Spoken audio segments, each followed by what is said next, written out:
Pourquoi suis-je sorti aussi perplexe de ce film? Parce que bon, faut dire aussi que ce genre de schéma, ce genre de message et de thème utilisé dans le film n'a vraiment pas été beaucoup traité ces dernières années. C'est vrai que le film est assez original en cela. Il y a peu de films qui ont vraiment, non, qui ont vraiment refait ce genre de thème et de schéma, ouais. Non, non, non. Puis je vois aucun autre film cette année qui... Non, ça peut pas être ça non plus. Non, il y a pas eu de film cette année qui était exactement pareil que celui-là, non? Non, je sais pas, ça me paraît bizarre parce que j'ai comme une impression de déjà vu. Non, ça doit être moi qui rêve, hein, c'est pas possible. C'est marrant, ça aussi, ça doit être un truc un peu dans mon esprit, je sais pas, mais le, le film n'arriverait-il pas 25-30 ans en retard? Oh non, non, non, certainement pas. Salut à tous, c'est Pixay, on se retrouve pour cette vidéo critique Retour Perdant à propos de ce film Blade Runner 2049 du réalisateur Denis Villeneuve qui nous avait entre autres donné l'année dernière le talentueux, l'énorme... Salut Premier Contact en 2016 qui était un de mes films préférés qui faisait partie de mon top. Donc ici Ryan Gosling, Harrison Ford, Michael Green toujours au scénario entre autres, j'ai pas vu avec qui il a bossé mais il y avait 3 scénaristes.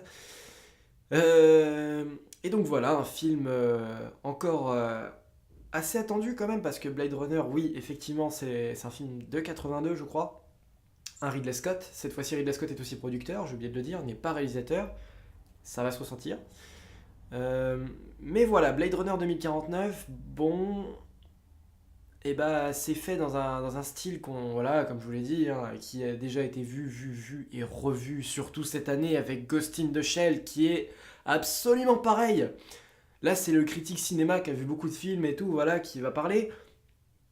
Mais si t'as vu Ghost in the Shell, voilà, c'est pour ça que j'ai pris pratiquement, presque pas pris de plaisir à regarder Blade Runner. Il y avait vraiment, c'était peu agréable, c'était pas désagréable, mais bon, voilà. Qu'est-ce qu'il a ajouté de plus? Qu'est-ce qu'il a apporté de plus, ce film? Pousser un petit peu plus loin le problème d'éthique, enfin la question de l'éthique. Je dirais même qu'en plus, enfin, moi je restais encore sur Seven Sisters, qui dernièrement est vraiment le film qui m'a le plus marqué. On était déjà dans le même genre de contexte et d'univers, dans le même genre de film, bien sûr avec une histoire et des personnages différents, heureusement. Alors que dans Ghost in the Shell, c'est pratiquement quasiment pareil, encore une fois. Mais Seven Sisters sortait à peu près du même genre, et Blade Runner, comment ce film peut être impressionnant? Comment peut-on, si on est cinéphile, si on va souvent au cinéma, comment peut-on être impressionné par Blade Runner cette année? Ça me paraît un petit peu compliqué quand même. C'est un challenge de taille d'être impressionné par Blade Runner. Faut vraiment pas avoir vu les films de cette année pour ça alors, hein, parce qu'en fin d'année, on arrive là, maintenant ça se termine. Il y a beaucoup de films qui ont déjà fait ton taf, hein, c'est fini, t'arrives en retard, gros, t'es en retard.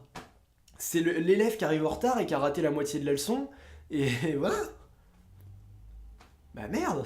Donc Blade Runner 2049, ça raconte quoi? Ça se passe bien évidemment après les événements du premier Blade Runner, qu'il faut impérativement avoir vu. Y a pas, si vous l'avez pas vu, c'est mort, c'est pas la peine. Vraiment, c'est essentiel de voir le premier Blade Runner pour comprendre et essayer de trouver un petit peu de stabilité dans ce Blade Runner 2049. Vraiment, allez-y uniquement si vous avez vu le premier. Regardez le premier d'abord. Et donc, euh, on trouve donc maintenant un nouveau Blade Runner qui est Ryan Gosling, qui est un répliquant. Je vous laisse regarder de quoi il s'agit, hein. Et ce Blade Runner donc doit traquer les autres répliquants. Et un jour, alors qu'il en traque un, une petite mission de routine, il découvre que ce répliquant a enterré quelqu'un. Et ce répliquant a des phrases, des espèces d'indices assez troublants au moment où ils doivent s'affronter. Et c'est là que Ryan Gosling se demande qu'est-ce qui se passe exactement, quelle est cette histoire, et il doit faire face donc à une nouvelle enquête où apparemment les réplicants seraient possiblement capables de se reproduire, ce qui vient bouleverser un peu tout cet univers dans le Los Angeles futuriste, et toutes ces problèmes, ces questions d'éthique autour des réplicants. Est-ce qu'on peut les laisser se reproduire? Il y a aussi toujours la Tyrell Corporation Corp, je sais plus exactement, voilà, mais qui revient sous une nouvelle forme, etc., etc. Et donc voilà, on suit les aventures d'un nouveau Blade Runner, bien entendu, son parcours et jusqu'où ça va le mener cette histoire. Plein de problèmes, plein de petits soucis. Je pourrais pas vous dire si j'ai aimé ou pas le film. Clairement, c'est pas possible. Il me faut un autre visionnage, je pense, mais l'ennui c'est que j'ai pas forcément envie de le revoir. C'est ça qui vient, qui vient faire pencher la balance. Vous le savez, quand je sors d'un film et que généralement je sais pas si j'ai aimé ou si j'ai pas aimé, bah, généralement la balance va plutôt pencher vers le négatif. Et puis étant donné les problèmes bruts du film qu'il y a dans sa forme, parce que si le fond est assez... oh, le fond on en reparlera, mais c'est compliqué un petit peu quand même de le résumer là comme ça, parce que c'est beaucoup de choses, hein. C'est quand même un film de 2h40, donc c'est très difficile de résumer le fond. Mais comme la forme est un petit peu... un peu chiante et pas forcément, voilà, qui renouvelle rien, qui n'a rien inventé cette année, hein, n'a vraiment aucune originalité, et en plus de ça est vraiment tirée, bah voilà, pourquoi la balance a plutôt penché vers le négatif, même si encore une fois, moi subjectivement, je peux même pas vous dire si j'ai aimé ou pas, c'est juste que j'ai pas vraiment pris de plaisir à découvrir ce film entre guillemets, parce que j'ai rien découvert de plus, et en plus de ça, les pseudo-intrigues qui durent beaucoup trop longtemps, bien évidemment, bah, font que, je sais pas, il y a des scènes un peu prévisibles, il y a pas un scénario foufou, quoi. Ça reprend un peu le même genre d'ambiance, forcément, que dans le premier Blade Runner, avec un film un peu policier, futuriste, bien évidemment, c'est tout à fait ça, hein, c'est un espèce de polar du futur. Et bah, là-dessus, ça fonctionne bien, on sent une bonne continuité, mais les scènes vachement étirées de Denis Villeneuve, qui était déjà le cas dans Premier Contact, il avait l'art de fignoler ses scènes, de prendre son temps, mais avec énormément de patience. Dans Premier Contact, c'était hyper intelligent parce qu'il fallait, on avait besoin de ce temps, de, de vraiment tout ce temps à mener jusque dans les créatures, parce qu'on savait que c'était vraiment un truc sur lequel le film insistait, que les relations qu'on pouvait tisser entre les extraterrestres et nous ne pouvaient pas se faire en 2 secondes. Voilà. Là, Denis Villeneuve fait encore un film hyper long, mais hyper long, que tellement long qu'il fallait faire 2 films. Mais clairement, là, on aurait pu faire une super belle trilogie, Blade Runner. Enfin, super belle, je sais pas, mais la trilogie s'imposait. Faut pas faire 2 films comme ça, non, c'est impossible. Le premier Blade Runner, il est ce qu'il est, on peut plus le terminer, enfin, on peut plus le modifier. Mais là, ton Blade Runner 2049, coupe-le en 2, mec. Coupe-le en 2. Et je sais pas si.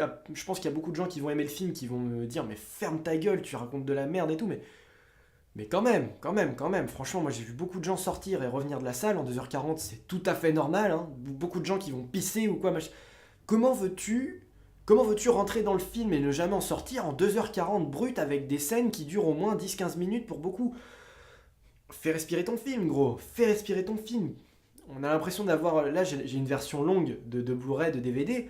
Mais la version cinéma, t'aurais pu un peu. Bon, on aurait pu cutter un peu, couper. Il y a plein de moments, mais vraiment pas du tout intéressants, vraiment pas utiles. Donc, oui, c'est très très long, Blade Runner. Et voilà, une forme assez particulière. Voilà, c'est long sans être intéressant, sans être original.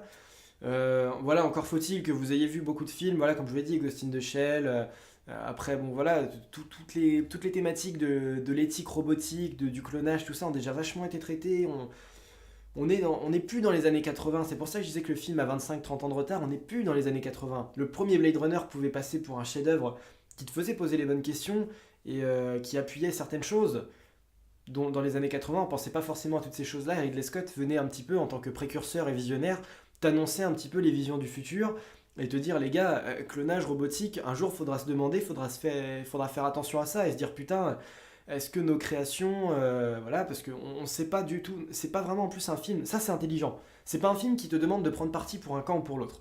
Les réplicants comme les êtres humains ont leur raison de douter, de se poser des questions et d'être dans le doute et dans la peur de ce que chacun des deux peut faire en fait. Mais ça, encore une fois, ce n'est pas ce film-là qui vient inventer Blade Runner 2049, ça fait que continuer l'œuvre de Blade Runner.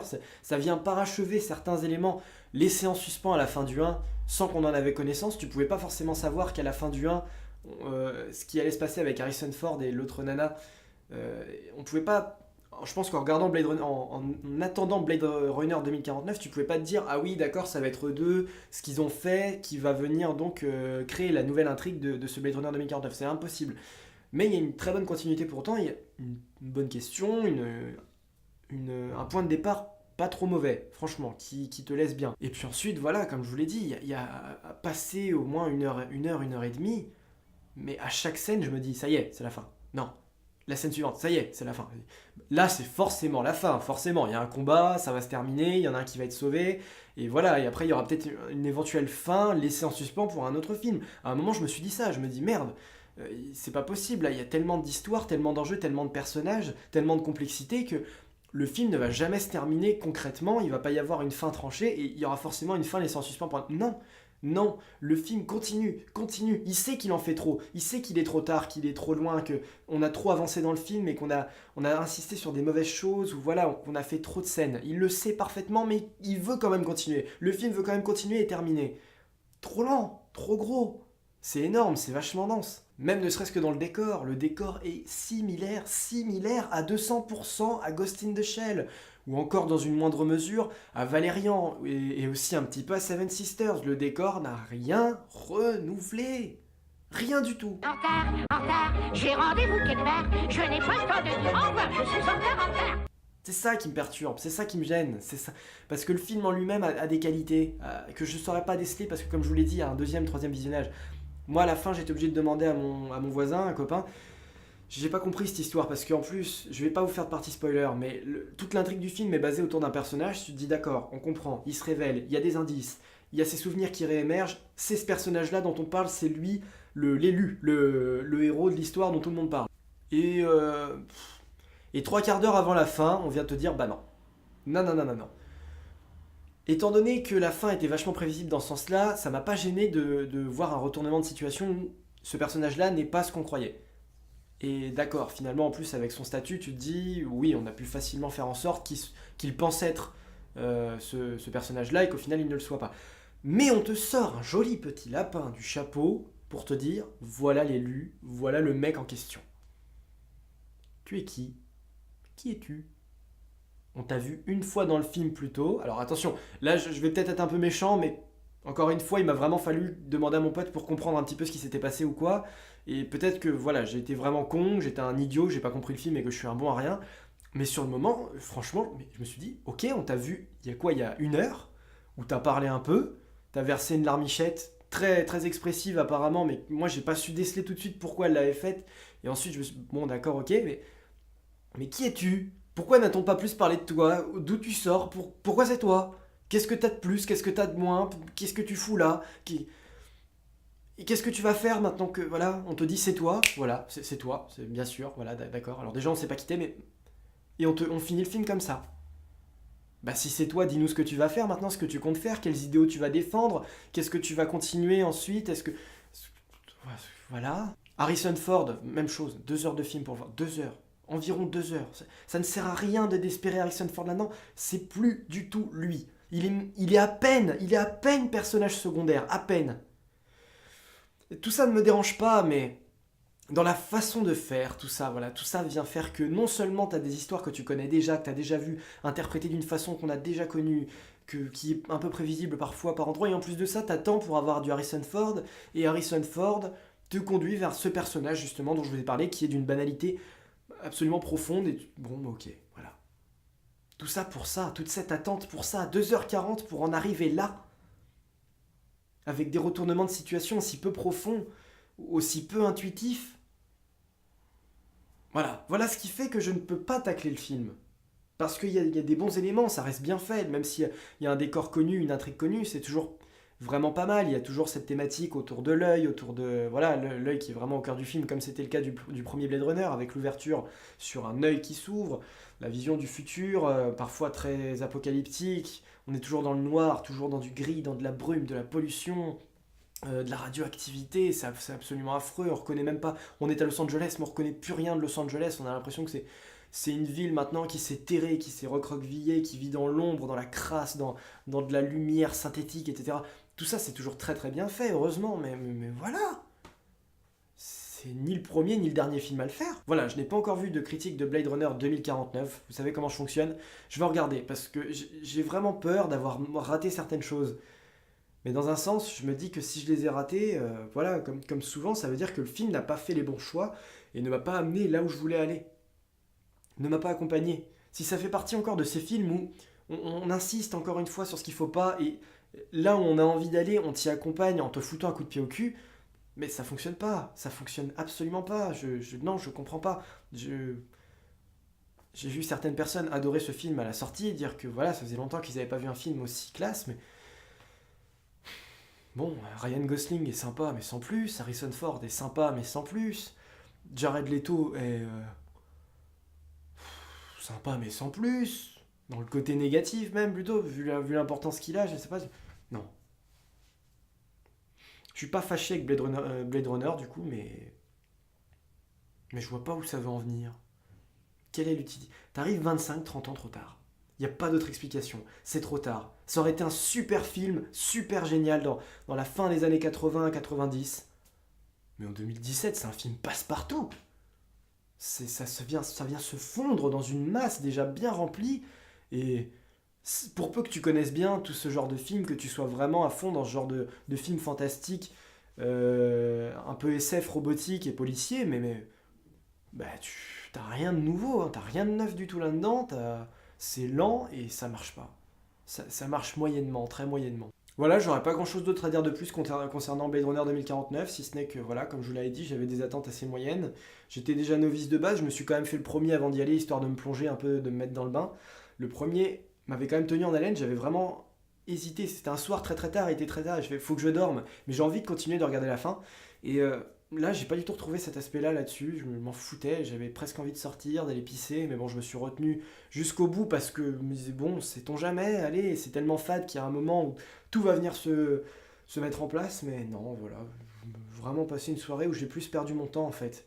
Je préfère avoir un film où je suis sûr de ne pas avoir aimé, je suis sûr de ne pas avoir compris, ou de pas du tout avoir adhéré, comme ça au moins je sais que ça n'allait pas. Que là, c'est encore pire quand t'es pas sûr d'avoir compris, quand t'es pas sûr que ton interprétation, quand t'es pas sûr que le film t'a apporté quelque chose, c'est encore pire. Je préfère qu'il m'apporte du mauvais plutôt qu'il ne m'apporte rien, moi. Donc le problème de Blade Runner 2049, je pense qu'il se situe ici. Il se situe dans le fait qu'il apporte rien de plus, hein. Vraiment. Voilà, merci à vous d'avoir suivi la critique de Blade Runner 2049. Je vais très bien... demain soir. Demain soir, je vais voir Le Sens de la Fête, dont je vous parle depuis maintenant un petit moment. Prochain film de Nakash Toledano, mes réalisateurs français préférés. J'espère que ça va être très bien, très très bien. Voilà, bon là je pense plus qu'on est sur du retour gagnant, je l'espère, bien évidemment. Voilà pour la suite. La vidéo de... au final, je sais pas. Je vous avais promis la vidéo de Bienvenue à bord au parc Astérix, mais étant donné que je vais à Disney dimanche prochain, bon, il n'est pas impossible qu'il y ait une vidéo de Bienvenue à bord à Disney d'abord. Je sais pas. Là, en ce moment, je vais tellement dans les parcs et... À voir. À voir. Il y en aura forcément une au parc Astérix et peut-être même une avant à Disney. Donc voilà. Voilà, c'est tout pour cette critique. Encore merci à vous de l'avoir suivi, hein, Blade Runner 2049. On se retrouve très bientôt, donc. Et quant à moi... je vous déconseille d'aller voir Blade Runner 2049. Mais en tout cas, si vous choisissez d'y aller, allez-y en connaissance de cause. Visionnage du premier film obligatoire. Accrochez-vous, soyez très attentifs.